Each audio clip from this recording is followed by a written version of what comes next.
Q&A time. Padawans, let's see what you've been asking me in the last 24, right? I'm enjoying this back and forth. I think we're all getting something out of it for sure. And we're opening up new topics and expanding upon things and making connections. It's all good, right? Alright, here we go. Comments. Any tips on astral projection? A lot of you guys are asking me about that now. Check out my astral projection video under Metaphysical playlist and post some comments there, and we will expand upon this subject over there. Okay, I'll start, let's get a back and forth going over on that thread, okay? And we'll work on that together. I do have some things I could share with you, definitely. More positive comments, nice. Fit World Exposed sent me a couple positive comments. Nice, man.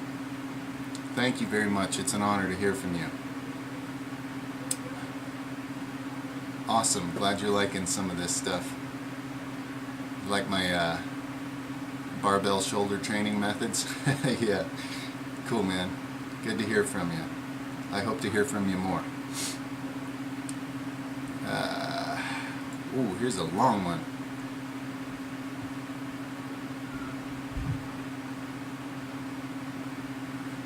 That's a comment. I'll check that out later. Okay.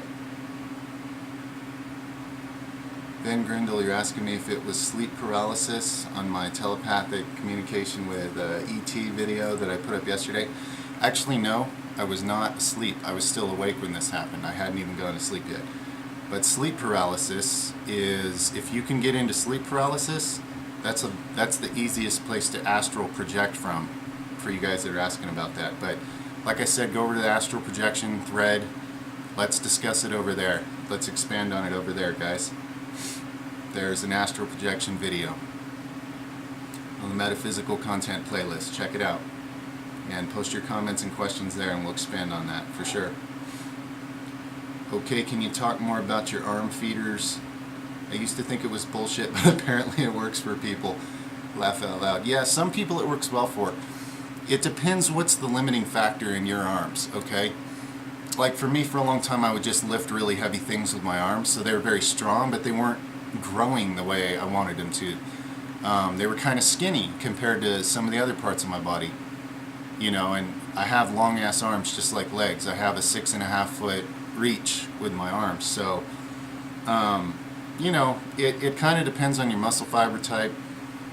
I feel like the circulation component was not as good in my arms as other places in my body. So by pumping blood into them every day, it's helped them to expand upon that, to kind of build more capillaries and open up the veins more. I stretch them while they're pumped, and that helps the fascia to loosen a little bit around the muscle to give it room to grow. So all these things help. Remember, it's very simple. I don't care which exercises you use. You don't go heavy on the weights. It's just to get a pump, okay? So you figure out how many reps and sets that takes with which exercises, but just give your arms a pump and then stretch your biceps and triceps while they're pumped each day. I don't care what time of day. There's not a lot of rules apply to this. It's just pump your arms up and stretch them each day. That's really all it is. And amazingly, for some people, it really does make a very real difference in the growth you get. So you can definitely try that.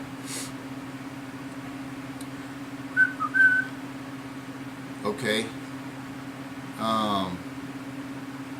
Nuno, you're talking about help on squats, and you're thinking your quads are the limiting factor. If that's true, check out my whack job quads training video, okay? If you have access to resistance bands, there's a way to, you can even just Google terminal knee extensions. It's either terminal knee extensions or terminal leg extensions. I think it's terminal knee extensions. Learn that exercise with resistance bands. It's very quad focused, and you can even do it while doing squats. Full range squats or partial range squats, like on my whack job quads video. but that will strengthen your quads specifically, okay, for squats. Check it out and let me know what you think. If you have access to bands, I would highly resistance bands, I'd really recommend that. Any thoughts on how important is the stretch for building mass on calves, or if you can build big calves just doing calf raises, standing on the floor? I have no doubt that you can build bigger calves without the stretch component, just like any muscle, but the stretch component's probably at least 50% of it. So you know, you're going to build more by having the stretch component. Guys, I think later today what I'm going to do is I'm going to train calves, and I'm going to film some of that to show you guys what I do to train calves now with limited equipment. And even though my calves are behind the rest of my body, that's because I only started training them recently. I've actually had some good gains, like an inch, and now I have calf biceps popping out. So these exercises work, and it's easy to get a stretch, okay? And I'll show some of that later today. I think I'm going to do that, and then I'm going to do like an instructional video for training forearms. For those of you guys who keep asking me about forearms, I'm going to do some demos on that. I think that's, so check that. I'll probably be posting those up later tonight. Thanks for your questions and comments, guys. Keep them coming. There's a lot of really cool comments that I love reading on here. Why don't you buy some bands? This way you can load up your rack pulls without all this mess. You know what? You're right, and I even have bands. I don't know why I didn't think of that yet. Probably just needed you to point that out to me. In fact, next time, what this will do is it'll allow me to go heavier. I can do more than, you know, what I've been doing, and that's actually brilliant. So what I'll do is I'll loop all my bands over the bar, and then I'll pull the bands up, like I'll stand on a scale and then I'll know my body weight, right? And then I'll pull the bands up to exactly where I'm going to be pulling the bar up to, and then I'll know how much weight I'm going to be adding at the top of, say, a rack pull. That's actually brilliant, man. I mean, I probably should have thought of that already, but thank you. That'll allow me to go higher now on these lifts, guys, so we can get even more redonkulous numbers going here in this circus act of strength. Alright, very cool. Appreciate you guys pointing out things to me sometimes that, for whatever reason, I haven't noticed yet. Like, you know... Okay, let's move on here. Okay, cool. Tips for thicker biceps.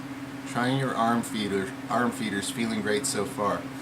If you're talking about like the width of the bicep, literally the width, and not the brachialis on the side. Now let me know which thing you're actually asking here, because developing your brachialis is going to make your arm look wider. It's going to have that side bump. But if you're talking about making the actual two-headed biceps on the front of your arm thicker, anything that's sort of like a preacher curl, where you have your elbows in further and your hands out wider, I recommend doing preacher curl negatives for just width on the bicep. Let me know if that answers your question, okay? Or if we're talking more about brachialis, I would have a little different advice on how to train that hard. Cool question. How much do you squat and deadlift? I haven't done an actual technically correct squat or deadlift in so long now that I don't know. The most I ever remember deadlifting, the most I ever deadlifted was 800, and the most I ever squatted was more than that, but I'm not exactly sure how much. And I just don't care. Like, these days I don't care about conventional lifts because I don't compete in powerlifting. I do the lifts that suit my physiology better and feel better to me. I don't worry about conventional lifts anymore. But I put up some pretty big numbers back when I was obsessed with that kind of stuff. Most I ever benched was 500, most I ever deadlifted was 8, and the most I ever squatted, like I say, it was more than 8, but I'm not exactly sure. Right now I'm working on teaching myself to squat 1,000 pounds. That's what these dead squats that I'm doing with 1,000 pounds, and I'm lowering the starting point as I go along to a lower pin on the rack where I push that 1,000 pounds from. But I'm not doing any conventional deadlifting or bench pressing, so I don't know. I'm more into the weighted dip now, and I'm more into various types of rack pulls. low rack pulls, high rack pulls, mostly Jeffersons, stuff like that, and moving some huge weight, you know, that nobody's ever going to get on a conventional squat or deadlift. But anyway, that's just me. If your thing's powerlifting, by all means, there's still things here for you that'll, you know, improve your powerlifting game too. And that's an awesome pursuit if that's what you're doing. What do you think of full body workouts? I know Alex from Alpha Destiny does them. Thanks. Nothing wrong with it. If you're into full body workouts, if that's what you have a passion for, go for it. I've never done full body workouts personally. I've probably come close on a few workouts, but I've never done full body workouts. So I'm not an authority to speak on that issue. I'm sure it works. I think if I was doing full body, you know, clearly I'd be shooting for, you know, a more frequency on the workouts because I wouldn't be doing as much volume on each muscle group if I was doing full body.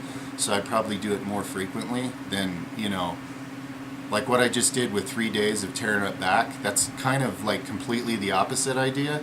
And that takes a long time to rotate through all your muscles the way I do it. If I was doing full body, it would be less volume and less time spent on each muscle group, right to the point, and then I'd probably be doing a full body session more often, you know, maybe even every other day or something. Like I say, I don't know because I've never done it. But yeah, I'm sure it can work, guys. Every type of training has its pluses and minuses. So it's all about it's all about you deciding, you know, what you have the most passion for, which type of training, because if you pick one that you're really into, you're going to pour a lot more energy and effort into it, and you're going to get a lot more out of it. So whatever sparks your interest and your passion is what you should pursue, you know. It's not about necessarily what so-and-so does or someone else. If it clicks with you and if what they're doing like gets you fired up, something about it, go for it, because you're gonna harness more of your own energy when you're doing it that way, you know. And if that changes with time, if you need to change it up and go a completely different style of training, it's all good, you know, because then your body's going to be shocked into new results from doing things differently. So I'd say if you're into full body, if it looks good to you, go for it, you know, work with it, make it happen and get some gains. What do you do for work? And thanks for all the awesome advice. You're absolutely welcome. Work. I have various means of income.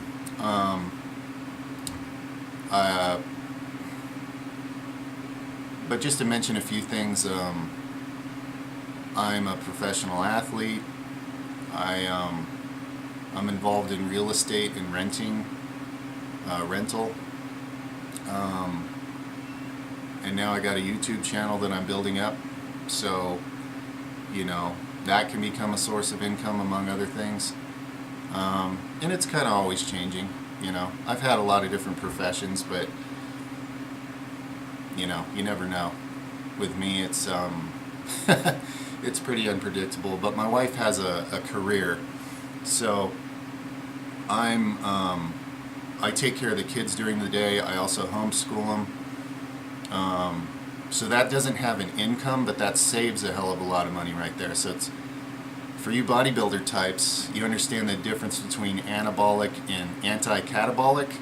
Okay, so when it comes to the money in our house, my wife's the main anabolic and I'm the main anti-catabolic. Does that make sense? Let me know what you think about that shit. Parables from the Muscle Dungeon world. This channel, okay, more positive feedback. Thank you guys. Glad to motivate, glad to inspire, glad to give you new tools in your arsenal, new ways of getting shit done. Could this work with a cable fly machine? You're talking the nether chest shrug? Yeah, I've heard of a few people doing it that way. I have not done it that way. I don't have access to cables, so I can't tell you how well it would work. There's a few people on here already commenting on it. Apparently it's working. I think the issue is you can easily outgrow the cable stack on each side with this. And that's fine. I mean, you can get good gains with this exercise without going heavy. I just point out that you can go really heavy. It's like being able to do chest flies with, you know, depending on how big you are, 4, 5, 6, 7 plates, you know what I mean? Instead of, 30, 40, 50, 60 pounds in each hand. It's incredible the weight and reps you can do. But if you outgrow your cable stack, well, just go high rep. Do 10 sets of high reps with everything on the cables, and no doubt you're going to get some gains. So I think it can be done on cables. I can't speak from personal experience, but as more feedback rolls in from people that are trying it that way, we're all going to learn that one together, okay? How well this works with cable machines. But try it. Try it and tell me. Give me some feedback, You can help me figure that out. A Smith machine? Yeah, it would definitely work on a Smith machine, yeah. The internal rotation helps. So having your grips, your twisty grips, and even attaching those to a barbell if you can, or a trap bar or something else, it helps to have the internal rotation, but it's not entirely necessary. That's why one of my demo videos was just how to do it with a barbell. The advantage of the barbell is you can go the heaviest. If you have weightlifting straps, you can go really heavy. There's not the internal rotation factor very much, but you can still pull with your upper chest with a barbell behind you. Check out the videos, and you can use a lot of weight. So there's a plus and a minus to each way of doing it, but they all work in their own way. There's a lot of variations, and I haven't discovered them all myself, but you guys can help me perfect upon this exercise and come up with even more variations and figure out what the pluses and minuses are to each variation. We're all in this together, my fellow Jedis. You mentioned here you put oil on your skin to nourish it and avoid dryness. Do you use some oil too for the hair and beard? If yes, what do you recommend? Yeah, on my face and my beard, I like, because otherwise I'll get real dry, like the beard will make my skin even drier than it already is. I like castor oil, is to me the healthiest oil. But even high quality olive oil is good. Jojoba, yeah, however you say that, Jojoba, jojoba oil, that's a good one. Argan oil, I believe, is a good one. I've even used flax oil. That's a bit weird. Now, as far as the hair on my head, I don't put like heavy oils on it. I've done that in the past, and I think it's good for your scalp. Right now, all I'm using is a essential oil spray. My wife taught me how to mix, certain good essential oils and like in a spray bottle with water, and just spray them on my scalp and comb it in. It kind of tingles, and it's good for your scalp. The one I'm using now is a mix of, I think, it's got a little peppermint in it, it's got some rosemary, maybe.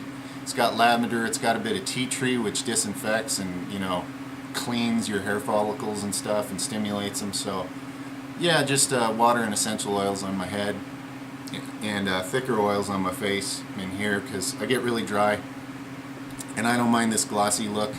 I mean, I just put all this on. That's why I'm extra glossy sometimes when I do these videos. I just put a bunch of oil on it. Kind of slowly soaks in through the day, but it lasts the whole day, keeps my face from getting too dry, and it's just good for your skin, So, yeah, good question. Thank you. More positive feedback. Yeah, I'm going to keep time stamping, guys. Glad you like that. It's the thing to do. I'll do that from now on these Q&As. How do you like the content produced by Sticks Hexen Hammer 666? I haven't checked him out, but I will. Thank you. Yeah. More positive feedback, opening some minds and hearts. That's great, guys. Thank you. Thank you. Let's keep sharing. Let's keep expanding upon all these subjects. This is a cool place to do that. There's no subject that's off limits here, okay? I'm open-minded and open-hearted about everything. To me, it's all connected.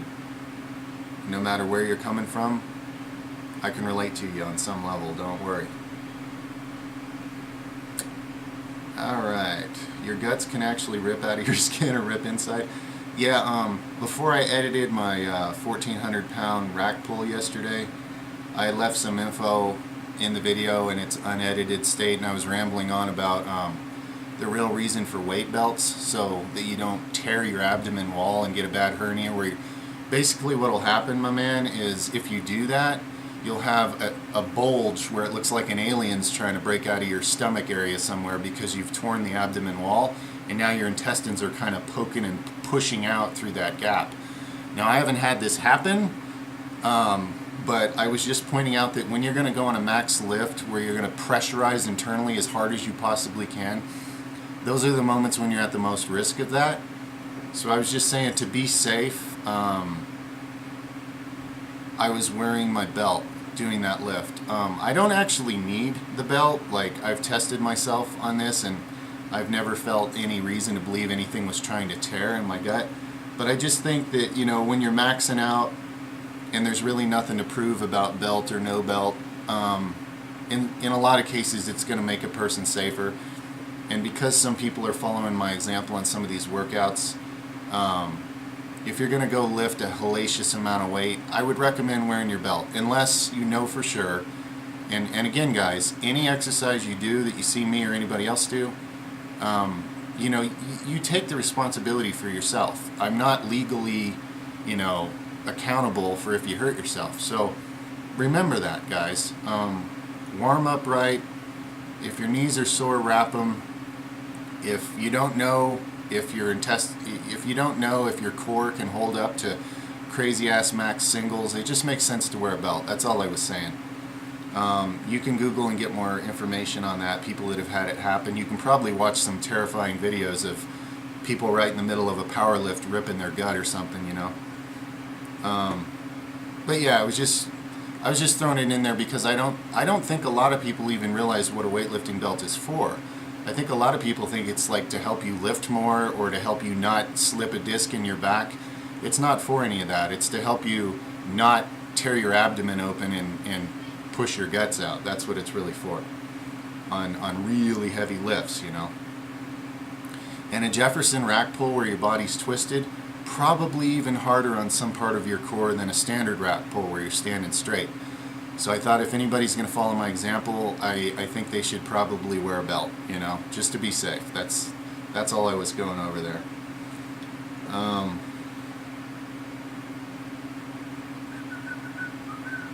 Somewhere I saw where somebody, does your wife feel awkward like that? Yeah, she does. But she's cool. She helps me out anyway. Oh, what kind of belt are you using? Yeah. That belt I've got, it's not a weightlifting belt, but it works for it. My dad gave me that belt. He got it from some logger who used to go up trees that were like 300 feet tall and cut them off halfway up. And they had to have these really heavy-duty belts that could hold them up there. There's a big rope that comes with it too that I also have, with like hooks on the end that comes in handy for certain things. But that's actually a belt made for logging. Like when you need to take yourself and all your equipment and go and hang off the side of a tree 100 feet up in the air. It's a very strong belt. It has some nice metal loops in it I can hang stuff from. And it works. It works as a weight belt. So I haven't had to buy a conventional weight belt. And in some ways I think this is better because it has these nice big metal loops that I can hang stuff from. Good question. I like your info, but the editing needs work. Yeah, I get a lot of comments on the need for editing. Basically, I'm in a very small space where I can't even, I zoom my camcorder out as far as I can, and I back up to the corner to try to get these lifts in the picture, and sometimes I can't get all of the lift in the picture, so I have to like decide, okay, am I going to show my head? No, my head's not necessary. Like, you don't need to see my head. You just need to see the bar move in my body, you know. So bear with me, guys. You know, theoretically, well, not theoretically, I'm going to grow this, we are going to grow this channel until it's big enough that I can get better equipment. I mean, I got all kinds of expansive plans, guys. I taught myself to play 5 different instruments at one point. When I have the funding, I'm going to put together, you know, I had to sell all that stuff during hard times. I used to have awesome drum kit, guitars, amps, everything, keyboards. I'm going to get all that again. I'm going to write music. I'm going to blow minds. I'm going to do all kinds of things on this channel. But right now, I'm working with very limited supplies, you know. But I'm not working with a limited amount of wisdom or work ethic or drive or open-heartedness or open-mindedness. So those are the things I'm sharing with you guys, which are really the most important things anyway. as we expand on this channel, yes, the technical aspect of the filming, and there's going to be skits, there's going to be all kinds of fun when I can get the equipment together, okay? This is just the baby fledgling working with almost nothing stage, alright? It's all heart right now, guys. So, bear with me, and thanks for being here and being a part of it. The early days. This channel's 2 weeks old, guys, alright? So you guys are with me from the beginning. I appreciate that. Okay, what do you recommend for novice lifters who want to grow in size and strength? Yeah, there's plenty of good novice programs out there, but me personally, knowing what I know now, if I was to start over as a novice lifter knowing what I know now, I would find the big compound lifts that my body likes the most, and I would focus on those. And I would also make sure that I'm training every muscle in some way. Okay, these are the two things I would tell myself 20 years ago about this journey. Find the lifts that suit your physiology best, the big compound lifts, and use those, and don't worry about what other people do. And number two, make sure you train every muscle on your body, not just the ones that you happen to look at in the mirror right now. Okay, don't do what every noob does and waste a decade fucking up your posture by doing only chest and biceps or some nonsense like that, just so you can have injuries and aches and pains and problems correcting all that later. Train your whole body and go ahead and use the lifts that feel best to you doing it, because you're going to put the most effort into those, and so you're going to get the most strength and muscle gains from that. That's my 2 cents and my 2 points. Okay? Now, if you want anything more specific, let me know and we'll go from there. And good question.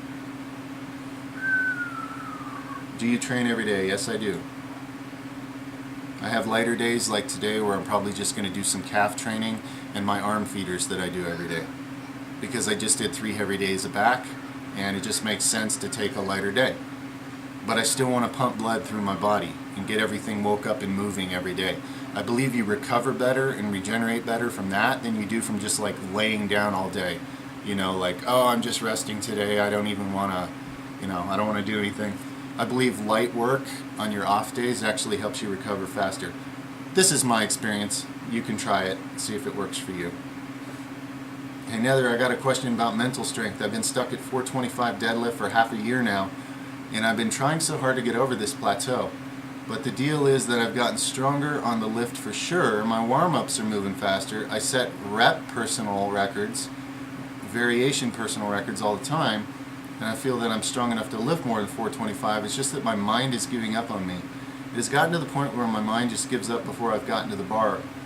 If my warm-up sets are faster than they've ever been, even if my warm-up sets are faster than they've ever been, if you've got any idea how to fix this mental issue by any chance, let me know. Thanks.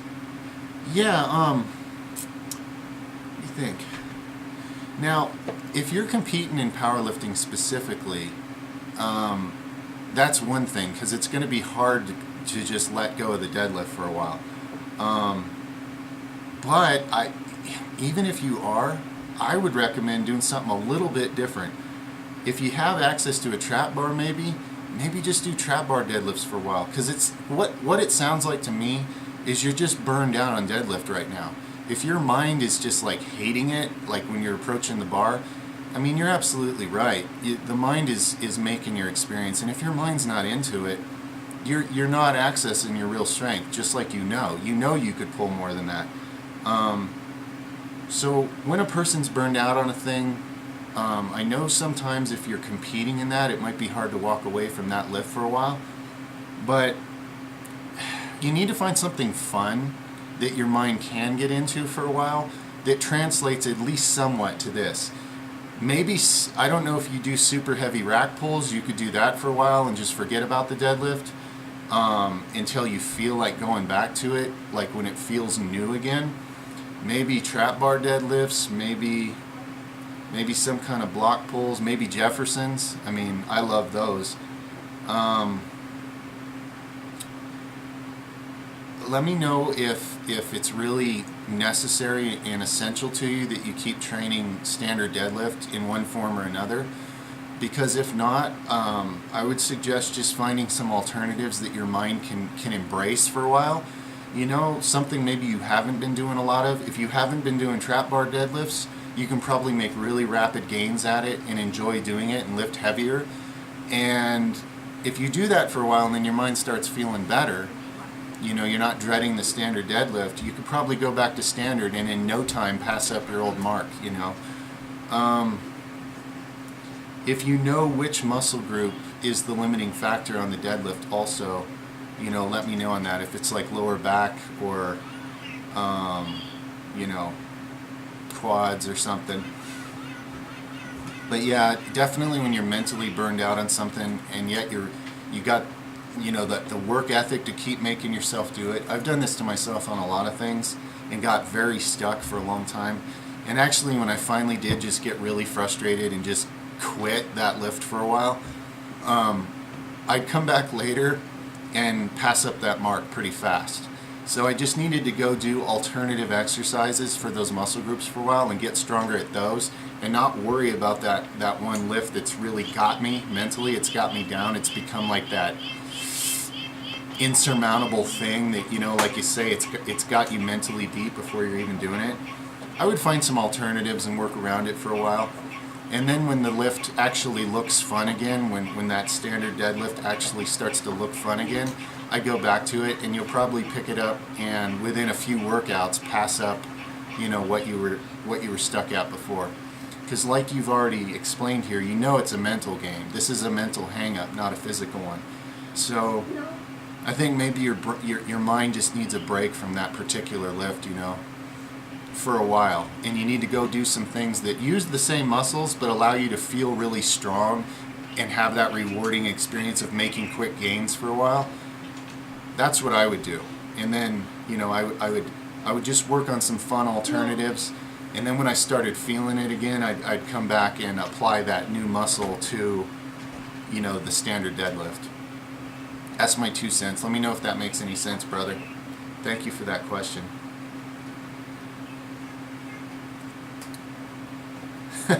Funny comments. Anthony Gregorian, you're a funny guy. I like it, man. Yeah. So you're 14 and you know how to make pedophiles watch your channel just to get your numbers up. No kidding, man. Well, whatever it takes, I guess. Yeah, that's interesting. Good point. Very funny. Some people are willing to do anything to grow their channel, right? Okay, neck curls. I want to start lifting at home rather than a commercial gym that I go to. What do you think are the essentials for a home gym on a budget? Good question. I've collected all these weights I have over many years. Usually out of necessity because it's just like, I need more weights, I'm lifting this too easy. I started with just a barbell and maybe 300 pounds of weights. Then at one point I actually had an extensive dumbbell collection all the way up to 120s, but I ended up selling that in hard times. So I've learned to do things without dumbbells, as some of these videos show. I would say the most essential is a good old barbell to start with and some plates, because you could start doing some kind of floor press, you know, for chest. You could be doing deadlifts. You could. Now, as far as squats, it kind of depends what kind of stuff you have access to. You know, because ultimately you're going to want a power rack at some point. A power rack is just allows you to expand your strength in so many ways safely. But I remember one point I was setting barbells with a barbell with plates. I would set it on 255-gallon oil drums, okay? The plates would set kind of in the middle of the oil drum where it was caved in a little, and I was doing squats on top of that. That was like a dead squat where I would set the weight on the drums and then rest and then lift it back up and do more squats.